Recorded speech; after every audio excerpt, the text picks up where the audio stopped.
What are we up to?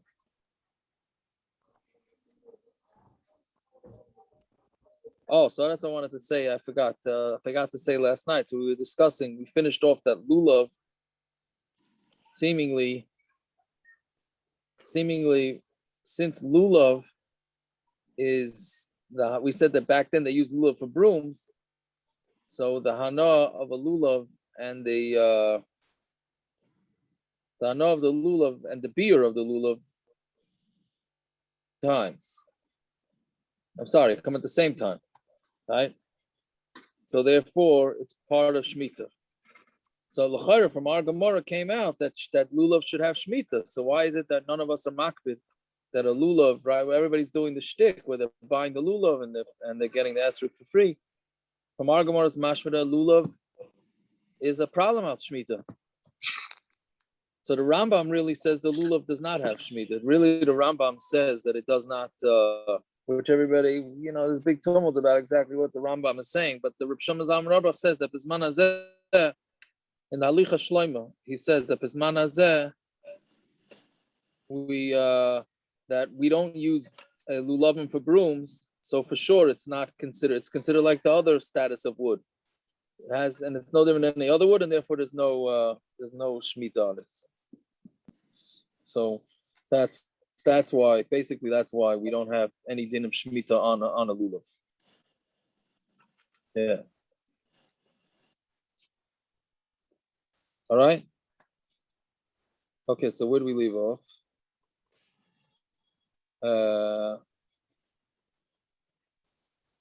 So 3, 6, 7 lines down. 7 lines down from the top. So Eisver Ravina Ravashi. Yes, Ravina asked Ravashi, Mishi Yeshloi Sela Shel Shvius. So if somebody has a seller that's shmita, meaning he has a coin, right? A coin that has the kedusha of shmita, right? He got the money. The seller got the money. He sold some vegetables or fruits or whatever it is, and he got some dollars. So those dollars, whatever a seller has kedusha shvius, ubikash likach by chaluk, and he wants to buy a shirt with it. Right. So again, we were discussing that shmita continues. It's kicking the can down the road. It continues to keep its kedusha, right? So let's say the guy sells some vegetables, and now he has money. So that money has kedusha shvius. The vegetables will always stay with kedusha shvius. Now that money shvius. Now he goes and buys something else. So the money will become not from shmita, not have kedusha shmita, or whatever he buys will get kedusha shmita, and then it goes on and on. So what happens if the guy wants to take this money, right? Again, the farmer sold some of his vegetables, and now he wants to take this money and buy himself a shirt. Now the halacha is with anything that has kedusha shvius has to be used only for things that can possibly be. Oh, should I put that on speakerphone, Share? No, Naftali, you got to mute. Oh, I'm sorry. I'm in the car. I'm sorry. I'll throw him off. Well, I was making fun of my sister. She started doing the daf, so I was making fun of her. I should put you on speakerphone. Here you go. You could leave the daf also if we have sisters that learn the daf. Yeah. Listen, my mother dropped out already, No, she said she does it so she can follow the conversation at the table. Yeah, there you go. Okay. At least that's the conversation at the table. That's a good thing. Anyway, so let's say the guy wants to. So the din by shmitas, it has to be used up by, we said yesterday, but a shas beer, whenever it's used up to the things in the field, right? So he wants to buy a shirt. How's he gonna buy a shirt? The shirt can last for years and years, and you're not allowed to do that with shmita stuff. Shmita stuff can only last up until it's available for the animals in the field. So what's he gonna do? So now there's one of these gemaras where you wonder where you didn't get their shtick from. Well, right? That's what I'm saying. Why do we give him a way out? If you're not supposed to do it, so don't do it.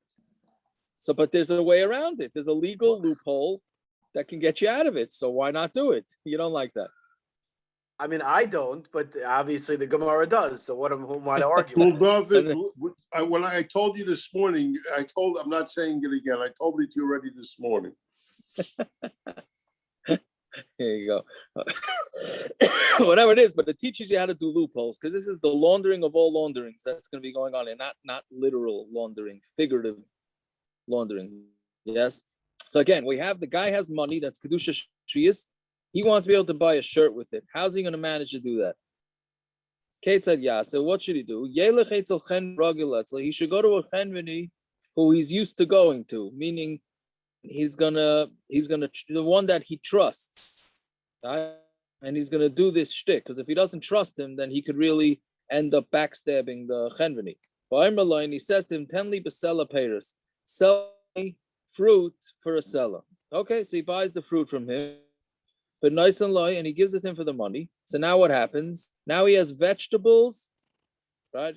Well, he says peiros, so now he has fruits that have kedusha shvius, and the store owner has money that's not kedusha shvius. And then he goes and he tells to the seller, "Hare peiros halalu nesunim l'chava matana. Take the fruit b'matana. The fruit has kedusha shvius. Take it as a present." Right, and then the storekeeper, take this money with the matana. Right, the money doesn't have kedusha shvius, right? Because it was already, he bought the fruit. And then he takes, and then he can whatever he wants, right?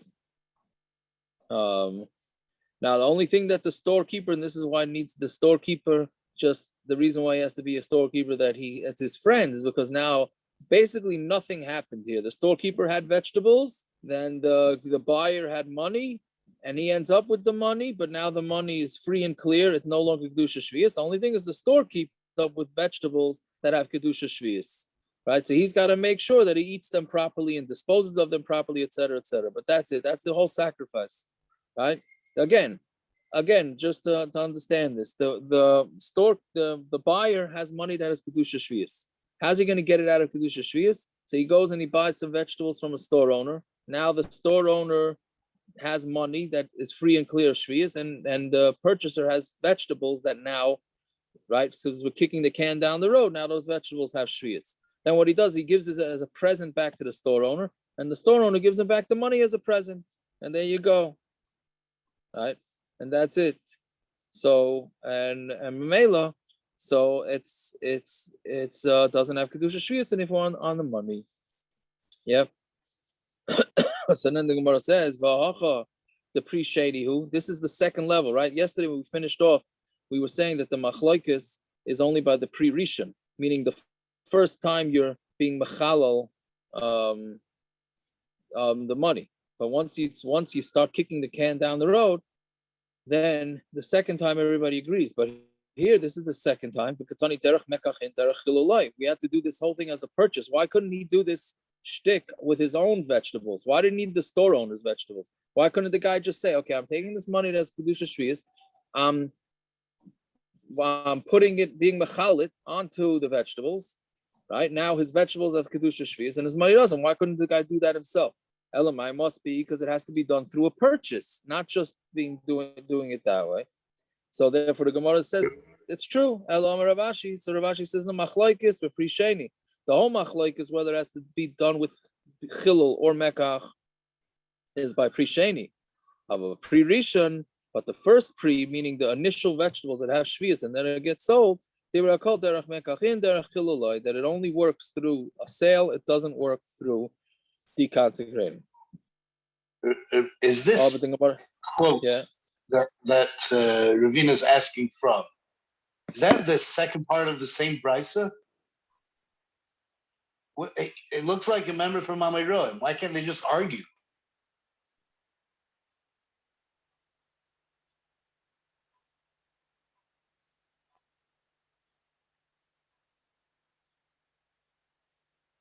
What do you mean? I don't understand. You mean you want to just say that it's Amiroim? It doesn't say the Tanya. There's no what. Why are they meshubit to this memra? What do you mean? Because it's a brisa. Well, mishiyash le'salo shel shvius. Yeah. What? I don't know. There's no Detanya. There's no. Isn't every Esvei a brisa? Yeah, usually it says Mehad Detanya or something. Here, there's no. Here I know, but I don't know. I thought that it was a brisa. I don't know. I'm assuming it's a brisa. Anyways, okay. So like, so I'm sorry. So we said that it's whether it's shmitas, whether it's ma'aser sheni, right? Sounds like shmita. It does work for even the initial one. So we say my shvius, demei shvius. No, doesn't mean actual shmita vegetables. It means the demei shmita, the ones the second level. That's what it's referring to, not the first level. Because if you don't say this, ma'aser mamish, and then you're gonna have to say that ma'aser means actual ma'aser, not meaning the actual vegetables. It says you're supposed to wrap the money in your hand. We had this a few times. This pasuk, right? Which we know that you could only be mechalal vegetable onto money, right? So what must it mean? It must mean that's the equivalent of ma'aser, right? So hachanami demei shvius. It also means the demei shvius, not the actual shvius. Okay, that's basically what we're saying. Is that on the second level everybody agrees? I'm sorry, on the first level everybody agrees that the only way to be mechalal shvius is through a purchase, and that's it. Okay, now Hadron Allah, Hilchus Shmita, right? And now we're back to easier pastures, but no pun intended. Yeah. Okay. So all right. So Zak the Mishnah. Yeah. So Varishayna Hayilulav Nitel B'Mikdash Shiva Medina Yamechad. In the beginning, when did they take lulav? And lulav obviously means lulav and esrog and hadassim and aravas. So it was taken in the Beis Hamikdash all 7 days. In Medina, Yom Echad, and in the Medina is 1 day. It's actually Machlokes Rishonim, right? Is as to what Medina is, right? Rashi says Shalayim, right? And the Rambam, other Rishonim say that Medina means outside of Yerushalayim. Okay, but whatever it is, so that's an interesting machlokes. But again, it was the Daled minim were taken to the Beis Hamikdash all 7 days, and outside of Beis Hamikdash just 1 day. Mishachara Beis Hamikdash, and once there was a churban Beis Hamikdash, Hiskan of Yochanan Mitzake Sheilulav Nitla B'Medina Shiva, that we take the lulav and esrog in the Medina for 7 days Zeichel Hamikdash as a Zeichel Hamikdash, which is a fascinating thing when you think about it. The only reason why we're taking lulav and esrog for all 7 days is al Zeichel Hamikdash. Right? I don't want to open a can of worms here, but no different than not listening to music. Right? Right? Or making a zeichel churban in the house, or having one, whatever the different zeichel churbans that we don't do. But it sounds like this goes under the same category. But it's interesting because on this zeichel churban, you're making a bracha every day. Right? There's a bracha every day as the mitzvah of taking lulav and esrog. Right? Isn't there a Rambam about the difference between Zeichel Hamikdash and Zeichel Churban? There's something about it. Is it a Rambam? I don't know. I think so, but I'm not sure. Zeichel Hamikdash is a takana.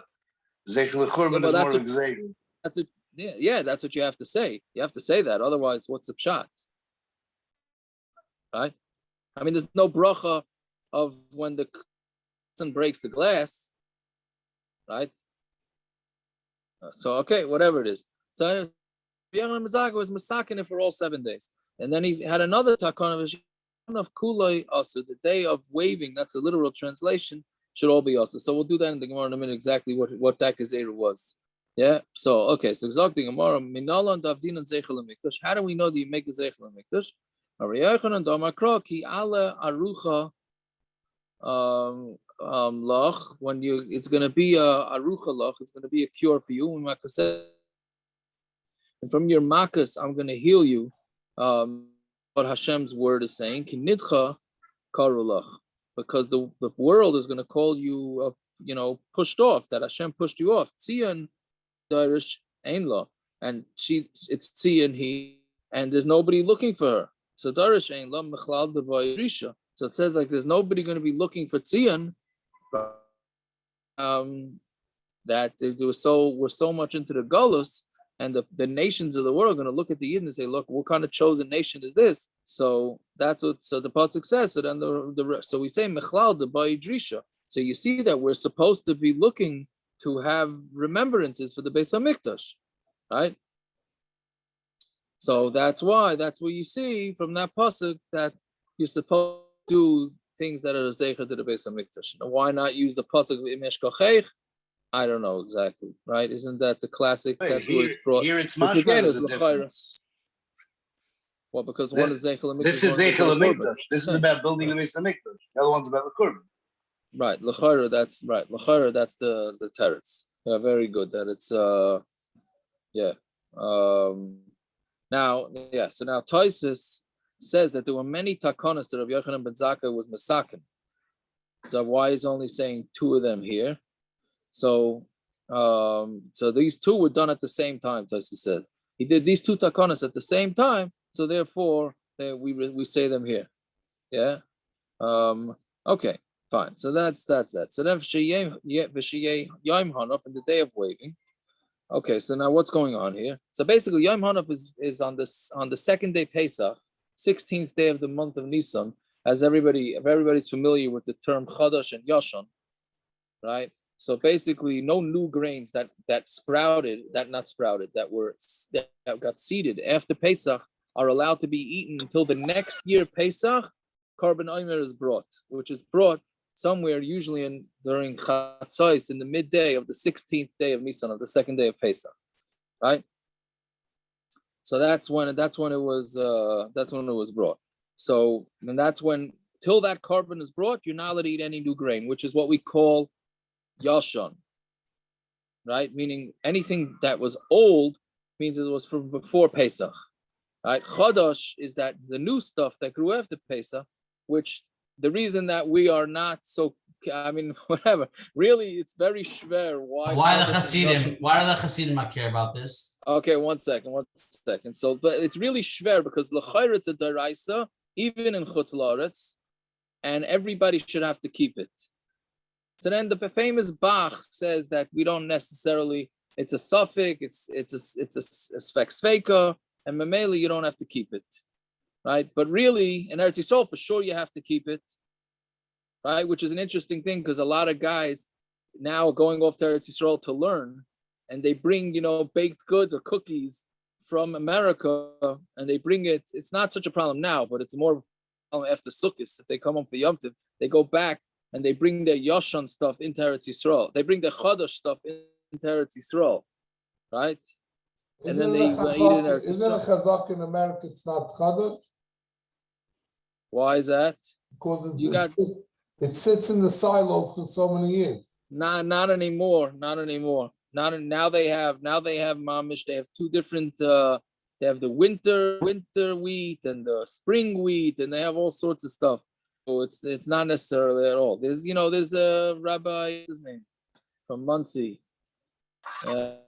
He made the whole Chodesh guide, how to figure out from the barcode that. Okay. Whatever it is, for some reason in America, it became in Chutz La'aretz, it became accepted not to. The big issue was beer, right? The big issue in Europe was the beer. How can you not allow them to drink the beer? You're not talking about black. No. Yaakov, anyway, so the interesting, Yaakov, why does the din change? If the din in America was that there's no chadash, and then they take a bakery and go over to Eretz Yisrael, why does the din change? It's not like it was grown there and the din was already on no, because once the item is in Eretz Yisrael, so now we don't. It's a vaday there that this stuff is not. But it didn't start there. Don't make a difference. I'm sure there's shittas that say like you, Simon. I'm sure there's shittas that say like you. But the pashtus is it doesn't. Who cares where it started? The bottom line is that it wasn't. This stuff was grown before the 16th day of Nissan. So Memela in Chutz La'aretz, you have the Bach Seter, Svek Sveika. It's a double. How many times have we said it? When we started something and the din wasn't okay at the time, it doesn't transfer over. How many times have we said that? Right, but this is a daraisa. This is a deraisa. Okay. This is a deraisa, so you can't really mess with it. So the reason why Hasidim are not makbid on it, because supposedly the Baal Shem Tov had a dream, or he had a dream that that in Shemayim, when the Bach came out with his heter, said they took all the neshamas that were over on Chodosh. Bach once out of Gehenna, no longer the Bach was matter. So if we're going to go back and start keeping these halachas in Chutz La'aretz, then all these neshamas will go back to Gehenna. That's what they say from the Baal Shem. Is all the chsherim, I don't know. Is all the chsherim today makbid on it? I don't know about the Chassidish ones. No, the OU is not. Wasn't there Wasn't some Misa with your father? They're not. Your father. Yeah, your Feifel. Didn't your father, when your father saw him, didn't your Feifel tell you he comes out Machmer, he's going to throw him out of his house? Could be. It could be did that. Some without Lashon. Yeah, it's possible. Why aren't they makbid? Why or who not? OU. Because Klal Yisrael hasn't been makbid in Chutz La'aretz, so that's it. Klal Yisrael hasn't been makbid. That's all. Is there any basis in halacha for that? Yes, the Bach. The Bach was the Bach. The Bach is the Bach. Besides the Bach, what do you need more than the Bach? The Bach is pretty good source for it. The Mishnah Berurah brings the Art Scroll hasn't come out with any English Bachs yet, so how good could he be? They can't come out with it, right? The Mishnah Berurah brings it, but he says sure he does bring it. He brings it right after in Hilchos Pesach. He brings it. He brings the Svek Sveka, whatever it is. But that's the meaning. The Klal Yisrael for whatever reason is being Saimach on the Bach. So, you know what I mean. It's very hard nowadays not to on the regular basic. I think all the bakeries have are all Yashon. I think in most pizza shops and this and that, but you know, there is a downside to Yashon, and that's called bugs. Bugs and worms in the flour is the big downside to Yashon. So, okay, whatever it is. So now he made a takana that until the end of the 16th, meaning the night of the 17th, you're not allowed to eat the new grain. Once the Beis Hamikdash was destroyed. Why? My timer. Because Meheru Yibana Beis Hamikdash. Speedily, the Beis Hamikdash is going to be built. And then what's everybody going to say? So now this year you're going to have a Beis Hamikdash. What's going to happen? They're going to bring the carbon omer, and in the middle of the day they're going to make an announcement. In the middle of the day on the 16th day, they're going to make an announcement that everything, all the new grains became mutter because they already brought the carbon. But what are they going to say? And last year, didn't we eat it already beheir mizrach right in the morning? Right, meaning because the 16th morning it already becomes mutter once there's no Beis Hamikdash. So they say last year before there was a Beis Hamikdash, we woke up in the morning on the second day of Pesach and we had all our new grain. Hashta nami nechel. Let's also eat it now. Now there's a Beis Hamikdash, we could still eat it. Ve'enu lo yadi, and then that people are not going to know this shtake that last year the lo have a Beis Hamikdash, right? That there was no Beis Hamikdash, Heir Mizrach, and that's why when the light of the eastern light, meaning when daybreak hit her, it was motor hashta diika Beis Hamikdash Omer matter. But now that there's a Beis Hamikdash, you need the carbon Omer. It's not an automatic. Meaning, unfortunately, because we don't have a Beis Hamikdash, so the ikr din is that in the morning of the 16th it becomes mutter. Once there's going to be a Beis Hamikdash, then it's not going to become mutter automatically. You have to wait for the kohanim to bring the carbon. People are not going to know this. So therefore, they said, "Okay, you got it." That Rabbi Yochanan Zakai said we have to wait till the end of the 16th day, and this is the only thing that's going to be different. This is the only issue that's going to be when the Beis Hamikdash is built. Isn't the whole life going to change? Yes, that's true. But this is a mistake that people will make before that particular day. That's the mistake they're going to make, right? So that's, and there are other takanas that they made. I don't remember them offhand right now, but that one day, one time, right? That's right. That's another only right. One that's day, true. one time. One day, one time. Yeah. I'm saying that b'shem Harold Stern. Harold said this 7.5 years ago. I have it in my Gemara b'shem Harold. Yeah, it's not mine. Why is it only one time? Why isn't it every year? Why is it the next year also? Because you'll have the Migdash. They won't make the mistake anymore. Once they know. They Only know. the Then you also first have to- year after the Beis Hamikdash is at the issue. The second Right. year, you already know. No, I'm saying no. We And don't then it remember makes you things from year to make- year. Hey, that's You know, all true. the same shit. We don't remember things. Good. So then We're I have ingrained. enough totally. Then the whole takana shouldn't be. Okay, but I'm saying we're ingrained. We have to make Okay, mistakes for the so- first few years. Right, but you have to wonder now that we have email and who knows what, that you would think that they'll send out and everybody will WhatsApp? everybody will be We WhatsApp thought they and were going to send emails out and- this year Rosh Hashanah about the area and the boardwalk, and no one sent it out. yeah, new China. Okay, but that's what is that's but the sad part of this Gemara is that he made this takana how many years ago? Right? He says B'mheira, right? Meheira Yibana Beis Hamikdash, and we're still waiting. Right? If he would have known that the Beis Hamikdash wasn't coming for another 1,000 whatever years, 2,000, what is it? 2,000, whatever it is, would he have made this takana? I don't know. Okay, whatever it is. So then the Gemara asked, the Ivni Amos, when is this Beis Hamikdash going to be built? If it's going to be built on the 16th during the day, it was already mutter. Meaning, when is this Beis Hamikdash being built? If it's on the 16th day in the afternoon, in the morning there was no Beis Hamikdash, so everything became mutter, right? So what's taka the problem, right? Ela divni b'chamesa must be that it was built on the 15th. Yeah, so then mechatzais ulahal. So then why don't they matter it from chatzais? Why do you have to wait the entire 16th day? Because we learned people that were far away from the Beis Hamikdash that would not be notified again before the days of WhatsApp, that would not know when they brought the Korban Omer. They can safely assume that the Kehanim got this Korban Omer done by Chatzais. Vishain Bezdin Misafrim by, because Bezdin is not. They're not lazy, right? They're not lazy, and they're going to make sure that they get it done, right? Which is very interesting that we call it Bezdin. Didn't we say many times in Psachim that the Kehanim has reason, right? All of a sudden it's Bezdin over here. Right, that means Bezdin was in charge of Kehanim, and Bezdin is pushing the Kehanim. I don't know exactly what this meant, right? But anyway, so the question is: so what would be the scenario of when this Beis Hamikdash is going to be built?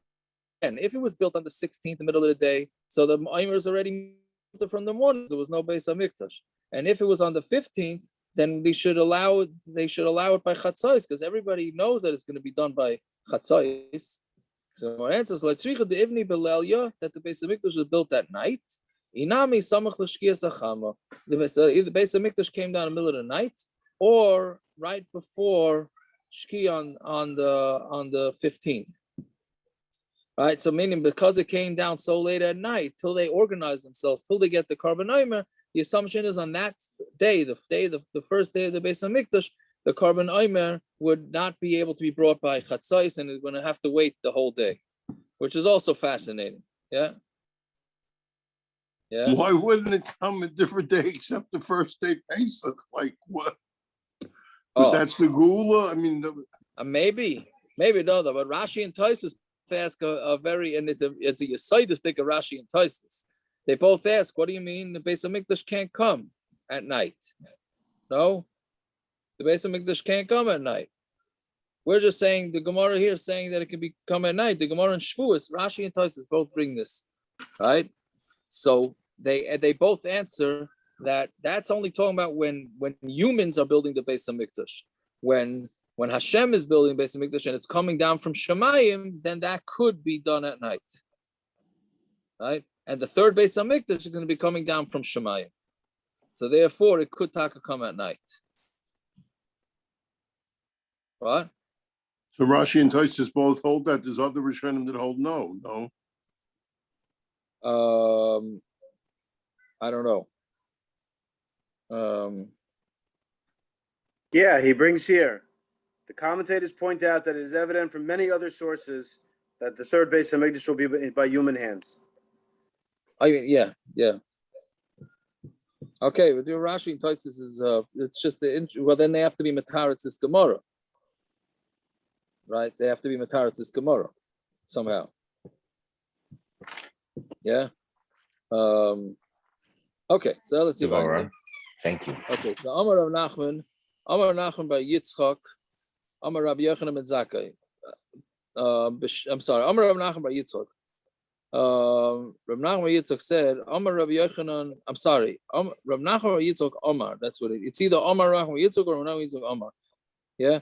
Rabbi Yochanan ben Zakai b'shitas Rabbi Yehuda Amar. Rabbi Yochanan ben Zakai is going with the opinion of Rabbi Yehuda, which again Rashi points out that Rabbi Yehuda was way before. I'm sorry, Rabbi Yehuda was after Rabbi Yochanan ben Zakai. So what do you mean? What do you mean that he's going like Rabbi Yehuda if he came much later? Right? So Rashi says it's the opinion that Rabbi Yehuda had, even though he was a Talmud of a Talmud. So we're just saying that that's what it is. So sometimes, when you're Besmerish, you say, oh, Rashi holds like Rabbi Kiva Eger. So then, of course, somebody points out and says to you, no, it can't be Rashi holds like Rabbi Kiva Eger. It has to be Rabbi Kiva Eger holds like Rashi. So this Rashi right here can slug you, this Gemara can slug you up and say, you can still talk like that. Rashi could, if you really want to show somebody you have Yedias in Shas, and you ever say something like that, this Rashi is for you, right? That you could say, no, it's not fair to say that somebody earlier holds like somebody later. Anyways, yes, Rabbi Yochanan ben Zakai b'shitas. Yeah. That would go into from that to the heavy swarm to Reb Tzaddik, another swarm that the future can influence the past. Oh, now right? He brings riots from Avram Avinu and the Shvatim and different things. So. Yeah, I'm not going down that road, but yeah. I think Reb Tzaddik's Yotzak was today. Yeah. There you go. But yeah, very nice.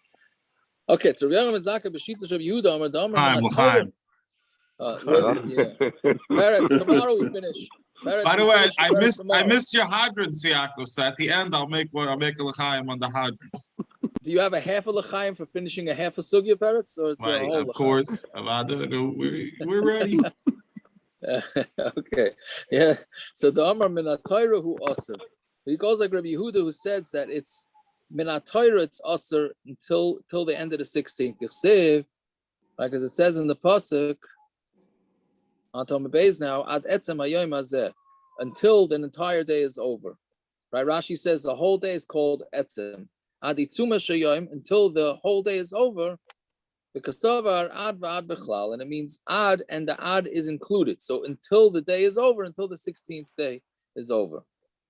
Fine. So then the Gemara asks him, say, does he hold like Rabbi Yehuda? He disagrees with him. Which is really the Tanan, right?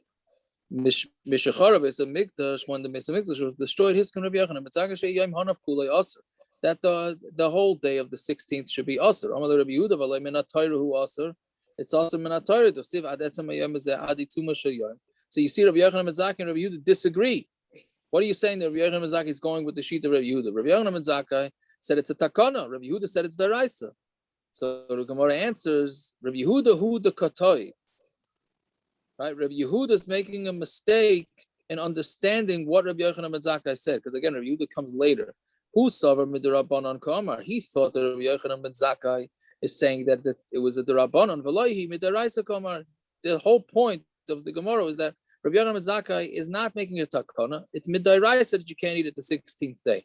Okay, so then what's the obvious question? Again, we thought that he's saying that it's a deraisa, right? That it's a we thought when he says hiskin that it's not a deraisa. So we're saying no, Rabbi Yochanan ben Zakai meant it's midaraisa that the 16th day you're not allowed to eat it. Okay, so what's the obvious question? Well, hiskin kama. He says hiskin.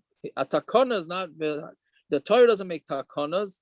The Chachamim make takanas. Well, hiskin kama, my hiskin, darash v'hiskin. It means he darshan the pasuk of ad etzem hayoim, and he was misakin, but really it's min HaTorah, right? Yeah, so that's what the Gemara is saying. So that it's not really a takana from Yochanan ben Zakai, it's really a deraisa. Fine. Okay, Zog the Mishnah. So Yom Tov Rishon Shechag, Shechali is B'Shabbos, the first day of Yom Tov that falls on Shabbos. right? Which is the one day that they really, in the old days, they used to take it in the Medina, right? So what did they do? Everybody brought their lulav to the Beis Hamikdash, obviously before Sukkos. The Machara, so the next day, Mashkimin, they got up early, Ubayin kol echad ve'echad, and Avayin, and they would come, sorry, Mashkimin Avayin, they would all come in, and kol echad ve'echad makir shalei, they would all recognize their own lulav, but nightly, and then they would take it. Now, why do you have to do this whole thing? They had to recognize their own, because they couldn't just take any lulav, because you needed your own, like we learned before, right? The shark. Isn't that also drasha? Yeah. So. Is this the same exact thing as we said 3 lines ago? Hiskin, Darash for Hiskin? Why is it Shalom Chachamim? It says Lachem. It's a pasuk. Yeah, you mean it's the same draw? Yeah, you have to say it. It's a Chachamim darshaning the pasuk. That's what you have to say. Yeah. Yeah, 100%. That's a good point, right? It's not the Chachamim. It's the Chachamim telling you what the. Well, the truth is every Torah. That's why you can't learn Torah Shabbat without Torah Shabbat Peh. It's impossible, right? So okay, but that's exactly the point. Yeah, it's a good order. Yes, they have to all recognize their friends' lulavim. But the other days of Yom Tov, they didn't have to recognize it. You can just borrow somebody's lulav and esrog, and then you're fine. Yom Tov Rishon on the Yom Tov Rishon of Sukkos that falls out on Shabbos, v'shokach, and he forgets v'haitzias lulav the Rishus Harabim, and he brings out his lulav to Rishus Harabim. Potter, he's potter in Reisha Yitzia b'Rishus because he took it out with permission, meaning even though it wasn't with permission because he's not allowed to carry the lulav, right? But since he's busy with the mitzvah, so therefore he is. Rashi says he's tarid b'mitzvah, which we're going to get into the Gemara in tomorrow's daf, and he ends up making a mistake. So therefore he does not have to be. He does not have to bring a korban. What kind of tarid b'mitzvah? There's no mitzvah. What do you mean? There's no mitzvah on Shabbos to take lulav. He's very excited. Those days they took the lulav, he's saying. No. Those days they had the lulav in the shul, so he took it, no? There's how you tell me he's tarid b'mitzvah? There's no mitzvah. No, but that's Rabbanan. This is before the takana not to take before, right? Yeah, this is before. He didn't put it in shul in the morning. Yeah, the day before Yom Tov, before Shabbos. Or we go like the sheet is like with Hatzalah and Shabbos, and the Shabbos is not there, or Shabbos is there. The mitzvah is there, but you just can't do it. This mitzvah, he ran with it, and that's it. He was tarid the mitzvah. It's after the Gzeira. What are you talking about? Okay. What do you mean? Yom Tov, they brought the lulav and esrog to shul, right? They brought it before to shul. Then they took it in shul. Mm-hmm. They didn't carry it. They didn't carry it, right? Beginning in the Mishnah, he did say, yeah. Could we chas v'shalom say that he was davening b'yechidus at home? Right. No, you're right. I'm sorry. Rashi says, yeah. Rashi said, yeah. Yeah, so could it be chas v'shalom that he was davening at home and then he changed his mind, he wanted to go to shul? No, they had COVID-10. Maybe. I don't know, whatever it is. He was davening in his sukkah. He didn't have to go to shul. Here, okay. Right, he wanted to stay in the sukkah the whole time. Yeah. Yeah. Okay, so anyway. Then he learned the second half of the mechaber, but if there's a shul in your town, you have to go to shul? Well, he's more into the lulav than he is into the thing. He learned the first half of the mechaber. He daven in your sukkah, the same as you do everything else. That morning, he came to the second half of the mechaber, but if there's a shul, you have to go to shul. Okay, so maybe that he stopped. Yeah. Okay, so Zogli, meaning how do you know that it has to be that everybody has to, well, there's two things that you have to learn of it. The first thing is that the lakachtim is that each person has to take their own, meaning it's not a mitzvah on the tzibur that somebody in the tzibur should take lulav and esrog. right? Which we're going to learn weiter about the Aravas, right? The Aravas, it's a din in the tzibur, meaning for the Hashanas, that they put it on the Mizbeach, and that was it, right? Here, it's no, each person has to take it. So that's what lokachtem is, that each person should take it. Lochem, mishalochem means it has to be yours. Lahoitzi as a shol comes to exclude a borrowed, as a guzzle and stolen. The kind of racham ein adam yatzi de chavas b'yom tevarishin shachag v'lov shachaveri adam kein nasan lev matana, unless it's given to him b'matana. Right? Yeah. So now the thing. Okay, so we'll see. We're going to get back to this in a minute. Yeah. What is this lashon of Elohim Kein Nasli B'Matana? That it's not Shal Chavei, right? Isn't that self-defeating? Or is that does that include what we do today? The Matana V'Nas Lahatzir. So it's really his. But he gave it to the Matana. Otherwise, you don't. All you need to say is what's it called? If he gives it to him to Matana, it's not Shal Chavei, right? It's his. What do you mean? He gave it to him as a present. So, is it his? Yeah, you can. Shimon can't use Reuven's lulav. You don't need to tell me unless Reuven gives it to Shimon as a matana, then it's Shimon's. Okay, so let's hold off on that a minute. Let's see what the Gemara is going to say in a minute. So Maisa, Rabbi Gamliel, Rabbi Shuv, Rabbi Elazar ben Azariah, Rabbi Kiva. Right, these are the same five as the by the Seder, right? Yeah. Just missing your tarfin. Right. 1, 2, 3. It's only 4, right? We're missing Reb Tarfin. Right. So you buy in Besfina, they were coming on a boat. The only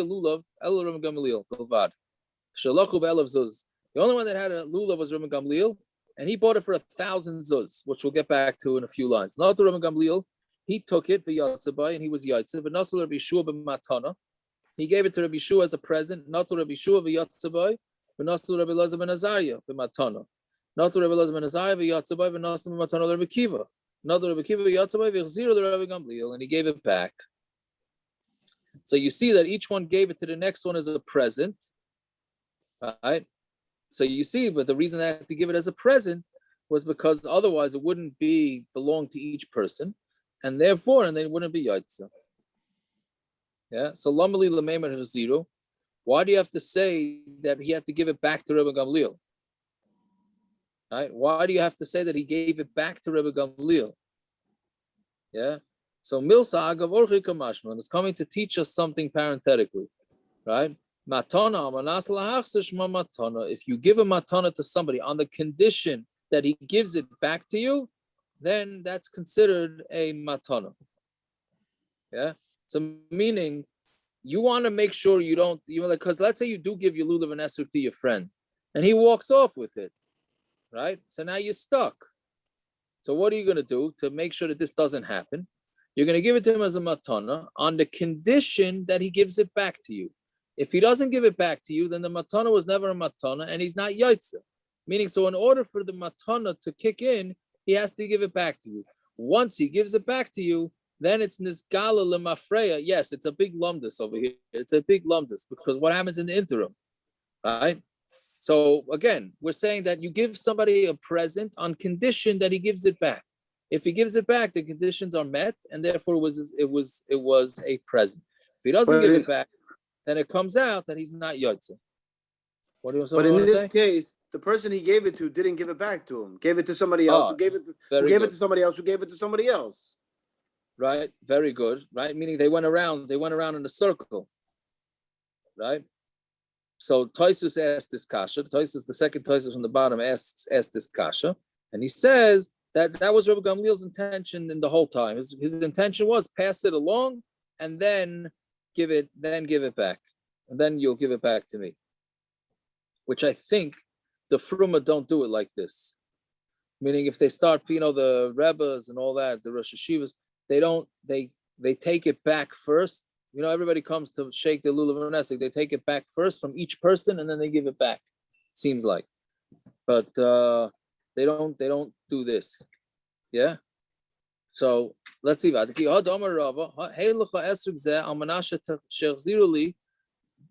your esrog on the condition you give it back to me. If you give it back, you're yotze. You don't give it back, you're not yotze. So again, it comes out, there's a scenario where the person is more worried about you being yotze sukkah than ripping off his friend's lulav and esrog, right? Meaning we're afraid that you're going to rip off your friend's lulav and esrog. So we tell, okay, you're not going to be yotze if you don't give it back. Oh, okay, then I'm not ripping it off, right? Right? Isn't that what comes out? Meaning, so the question, this question always bothered me. I still don't have it clear. Why do I have to, if I trust you, right? We had in the beginning of the Amud, with the guy trying to launder the shmitta stuff. He trusts the store owner. If I trust you that you're going to give me back my lulav and esrog, do I have to do matana manas lahachser? Yes. What's the other option? I'm giving it to you in matana, and I trust you that when you're done with it, you're going to give it back. Lachem. It is lachem. I gave it to you as a matana. I'm standing in shul. Me and you together in shul. We decided this year that I'm buying lulav and esrog, and I'm going to share it with you. So it comes in the morning in shul. I shake lulav and esrog. I'm yotze. Now I say, here, this is yours. It's a present. Keep it. Right? So you take it and you shake lulav and esrog, and then I'm hoping you give it back to me. Right now, you give it back the next day. The next day he doesn't need lachem. He doesn't need lachem. The next day it's not lachem for you. He doesn't need it. No, you give it back to me as a matana. No, but I'm saying the next day, if he's you don't need lachem anyways. Second day, you don't need lachem anyways. But that's what I'm saying. You don't need it anyways. That's it. So right, but but I want to make sure I get back my lulav and esrog. Do you have to say it every time you that's security. It's a security. So you're telling me that every from a guy that you go over, you see guys in shul, they see a guy with a nice lulav and esrog, they want to take his lulav and esrog on the first day, they want to shake it to make sure to be yotze, right?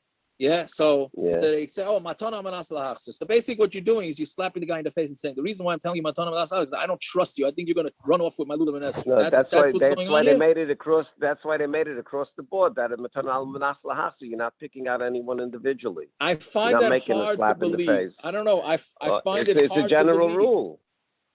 It's not like you're slapping one guy. If I would say to you, I don't say it. Yes, I'll tell you why. Let's say you want to lend it out.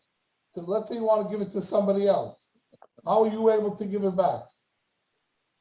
If you, Tzvi Yaakov, you have a lulav, and then you lend it to me, a matana, and then I give it back to you. It's not yours, it's mine now. So how are you going to lend it out?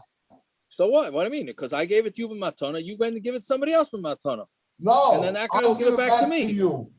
It's yours. You give it to me. You matana it to me. Right. So what's wrong? So it's mine now. Right. Right. Now I give it back to you. Who does it belong to? Him. You gave it back to him. You gave it to me with matana. You give it back to me. The shortstop. Who's on first? I was about to say, who's on first? Yeah. Why is it important that you should lose your firewall? What do you mean? You're saying meaning you're saying to yourself, okay, I want to give it as a present and I don't want it back. It's yours, sayonara. So you're in a situation where either if you truly don't want it back, then you don't care. But if you do want it back, then you're basically saying, you're taking away the safety that was given to you and you're destroying it and complicating things without reason. So what are you saying? That's exactly what he's asking, Pandi. He's saying all it is security. Yeah, but I mean, also, if nobody ever gave back the lulav and esrog, nobody would ever lend them out. Yeah, why not? Security's big. Because if the guy doesn't give it back to you, the next year you're not going to give out your lulav. You're not going to lend it. You're not going to give it to somebody. So you're all saying the same thing, that this is coming from a lack of trust. That's it's just coming. All of a sudden, we don't trust each other. I think it's the opposite. The case in the Gemara is different than the case of the Hasidic Rebbe that takes it back and gives it.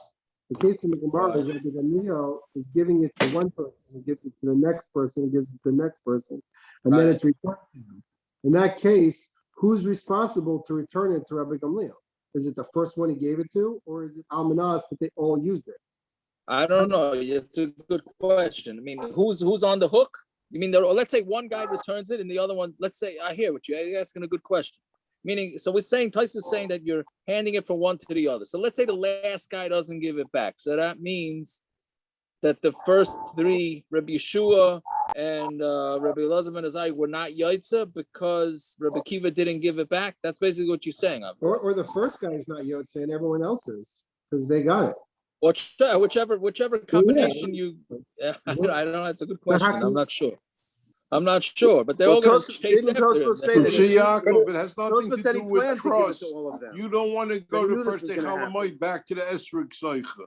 That's why. If the guy doesn't give it back to you, that's all. You trust him, but you don't. If he keeps it, then what are you going to do next morning? Chalamite, you have to go to the Esrik Seicha. You don't want to do that. But that's a level of trust. Yeah, right, that's trust. That comes out to trust. 5 hours before Yontif, Well, that's trust. He's not giving it back. Yaakov, if they gave it without this approbation, if they gave it, what do you call it? And the guy didn't give it back, and the guy's pissed and the guy's upset by it. Did they really give him a matana then? Is that what this whole question's about? Oh, so you mean maybe it's not a matana gemura? Right. Now, Simon is saying good. Now Simon is saying good now, right? The Midwest is stepping up over here, right? That he said Simon is saying maybe you didn't give it as a matana gemura because you're still a little nervous. That's what you're saying. That's trust, no? That's trust again. Good, but it could be trust and not trust. But the point is that it be that maybe you're giving it to a guy, you're giving it to a guy that can't feed, let's say a shmita, you know. Whether it's trust or not, but what Simon is saying is once there's the slightest, and that's why you give it. Yes, so what Simon's saying is once there's the slightest doubt in your head that then it's not a matana gemura. Now I'll listen. I looked at the art scroll today about this because I've been asking people this question for years. But then I never got too late. What? When he gave it to him, it's not like he had a question if he's getting maybe it back. It was not 100%. When he gave it, so then he never gave him a matana. The whole thing don't work. Right. So that's why you have to do matana. Correct. So that's why you have to do matana. Let me ask you a question. What if you take it from matana, you do matana or whatever, and you damage it, you drop it, and it's gone, kaput, and you can't give it back? What are you doing then? Then you're the proud owner. Not your friend anymore. He's not your friend anymore. Can you give it back? Yeah, I that's a good question. I have no idea. That's a good question. I have no idea. What happens then? I don't know. Well, if you take Simon's point to the next level, it's really the person borrowing it that has it lachem. Because now that the person is giving it to him, knowing that he's going to get it back, it's a real matana, and the person now has it as a real matana, it's really lachem. If you take it to the next step. Right, maybe he lost it because he never gave it back, right? Because it broke. So I don't know. I don't know. I think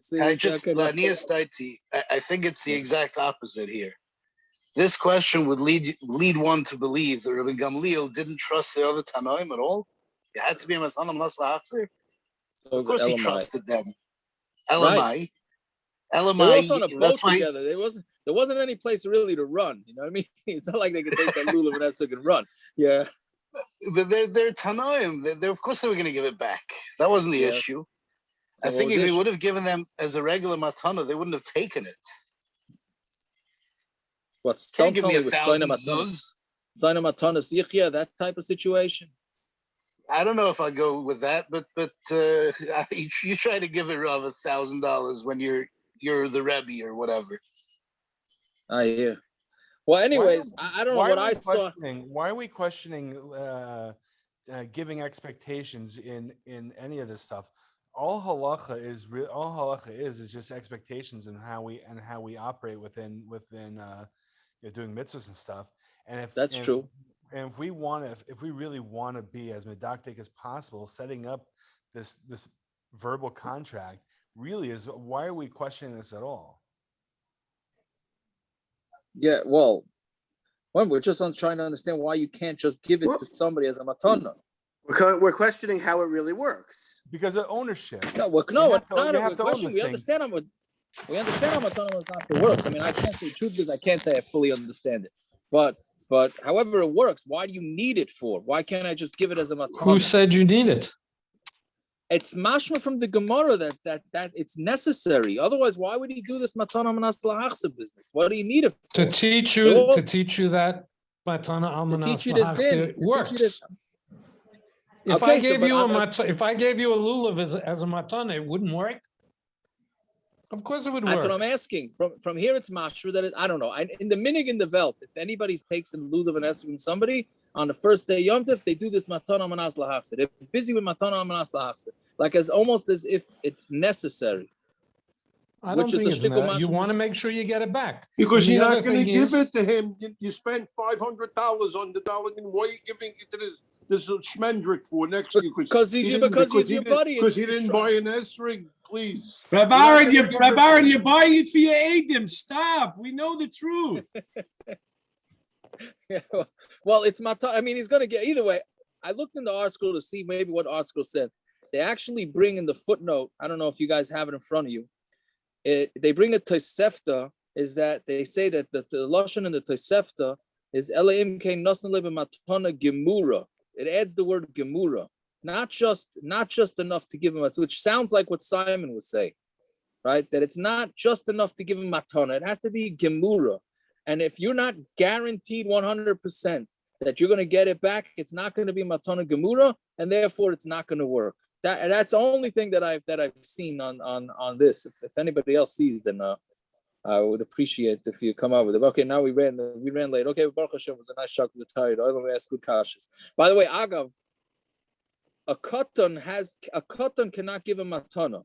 So if on the first day, your kid on the way out to shul, before you took lulav and esrog, says, hey, can I take the lulav and esrog? Right? And then you give it to him matana. Now you got a problem because he can't give it back to you with matana. So really, the kids should go after the adults because otherwise they can't give it back to you. And then if you hold it the second day, it's fake of the yoma, there's a whole different shot in whether you go with that. Because if you have the din of chinuch, that's already tomorrow's daf or the next day's daf. That's how you know the seder, the ma'aser with the seder with Rabbi Lazar had to have been within the last 5 years. Rabbi Lazar was 18 years old by the seder when they had that ma'aser. So if it was 6 years before, he would have been under bar mitzvah now. And that would have messed everything up. Parrots. Yeah.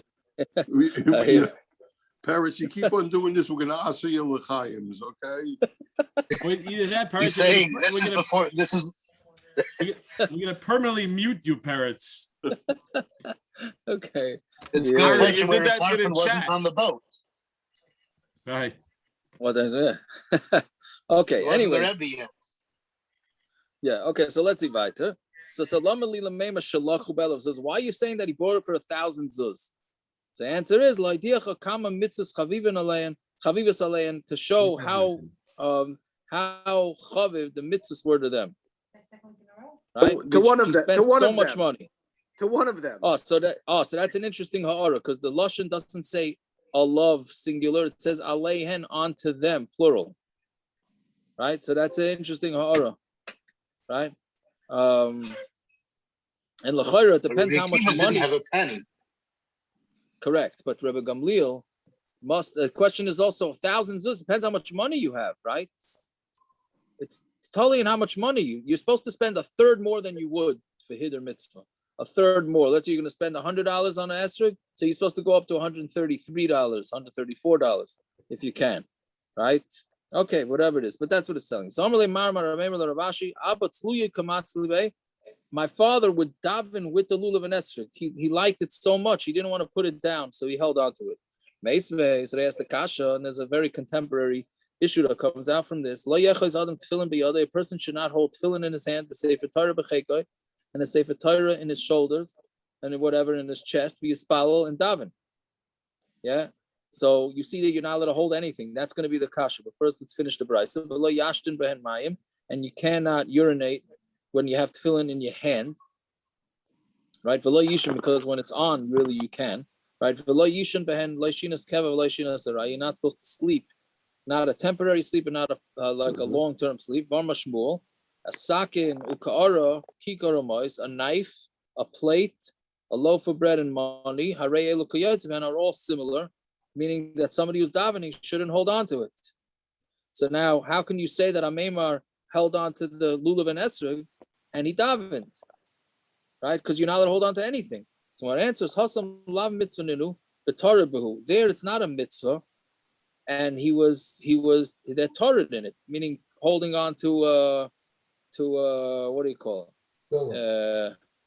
These things, the bread, the loaf of bread, and all that. The torah behu is torah. Hacham mitzvah ninu, but holding on lulav and esrog is a mitzvah like torah behu, and he's not going to be so torah, right? Meaning because it's not going to distract him. That's the way Rashi learns it. Other Rishonim, he's not going to. He's not going to be worried. He's going to drop it before hollow. That you're right. So it seems like right. So that's the other Rishonim learn not like Rashi. Learn like what you just said. It's the opposite. But it doesn't say the cell phone that you're not supposed to hold. Oh, so there you go. So what about holding a cell phone while you daven? Oh. First of all, what about holding a siddur while you daven? So based on this teretz, that's fine, because if you're allowed to hold the lulav, at least the way Rashi understands it, if you're allowed to hold the lulav and esrog because you're busy with the mitzvah, so then memela, you're also allowed to hold the siddur. But what about a smartphone? So l'chari, you could say the same thing, right? Even though you might be scared to drop it, but you should be able to say the same thing. Is that assuming you're allowed to bring it into the shul? Is that assuming that you're allowed to bring depending on the rules of the shul? Oh, right.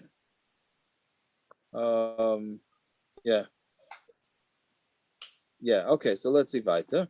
So that's basically what we say, that when you're allowed to hold things that are going to be distracting to you, you're not allowed to hold.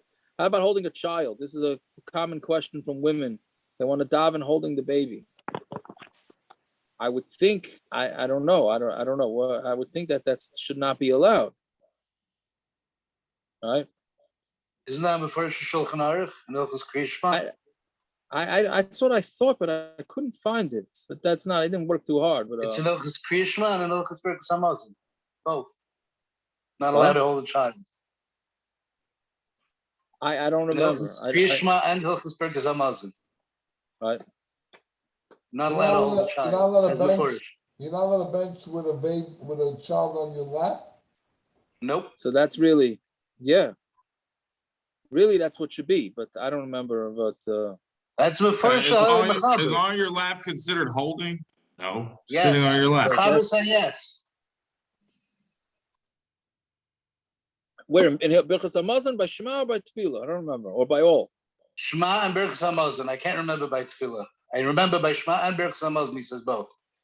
What are you talking? Is that also a kid with a diaper or an older kid? No. 4 doesn't. I was being tired with the kid. Being busy with the kid.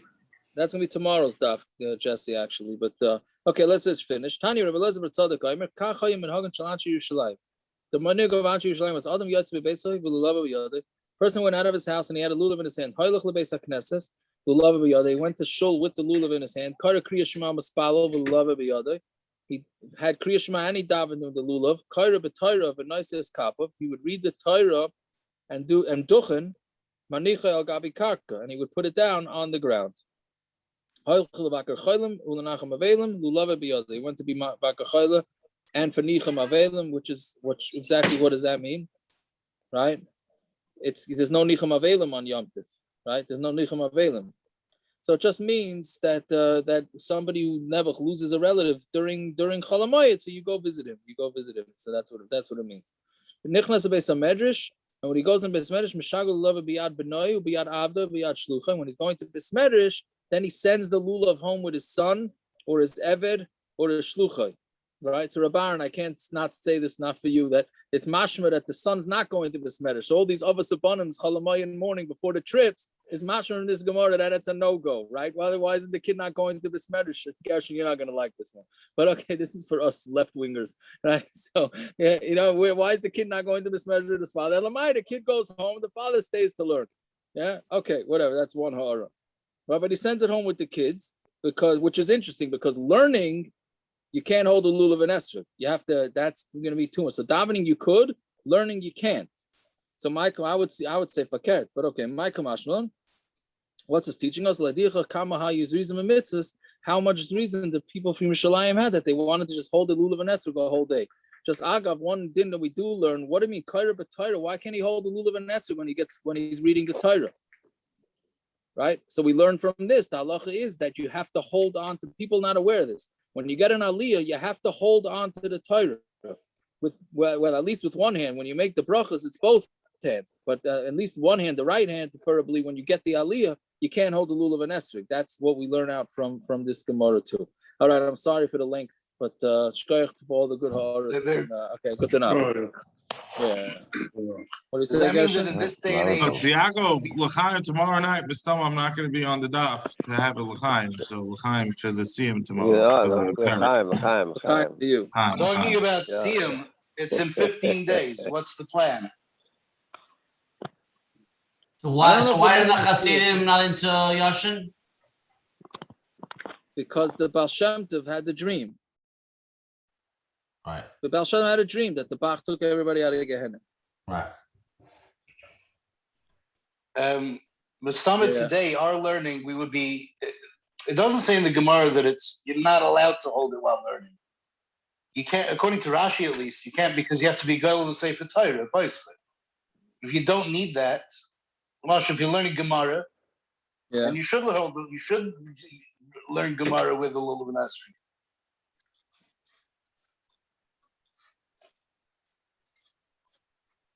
I hear. I don't know. I don't know. Is that really the way it goes? Well, no. I mean, at least if you hold yourself as Anshe Yerushalayim, I mean, we don't do what they did either. The clown, but there's no isser in it. That's the whole point of this. There's no isser in any of this. Right. Yeah, I hear. Only two times there were menechel gabe karka. It was when it was physically impossible. Yeah, I hear you. And is this also the Noisei's kappa? They were all kayanim, or because they had to cover their heads with a talus? I learned kayanim, but you're right, Taka. Maybe it's. They were talking kayanim. Just says Anshe Yerushalayim. I hear you. I don't know. All right, I gotta sign off. I gotta make a phone call. All right. Shkiah to you. Where's Yehuda? Yehuda, right? Shmuel. Shmuel. Okay, I almost had it. All right. Send them regards. Shmuel. Okay. Shmuel. All right. Yeah. Fine. All right. Naftali, drive safe. No, I'm not driving. I got it right. I'm in the back seat. I could see that you're not driving. I could see you're not driving. What I meant is don't drive the driver up the wall and let them drive. We had a bris and the shaver brother. Safe. That's what I meant. That's a pretty good one. That's not so common. No. Yeah. At the same time, I had to do it. At the same. Two sisters. Why would a sister have a bris? Well, a sister made a bris for her son. My niece made a bris for her son, and her other sister got married the night before. Whatever. It was Gotcha. The bris was supposed to be in the morning. No, they said 2 days ago the bris is not going to be for another few days. They said this afternoon they could do the bris on the 8th day. So we rushed and we changed everything to have the bris on the 8th day. Before shkiah. Very nice. All right. Mazel tov. Have a good night. Night.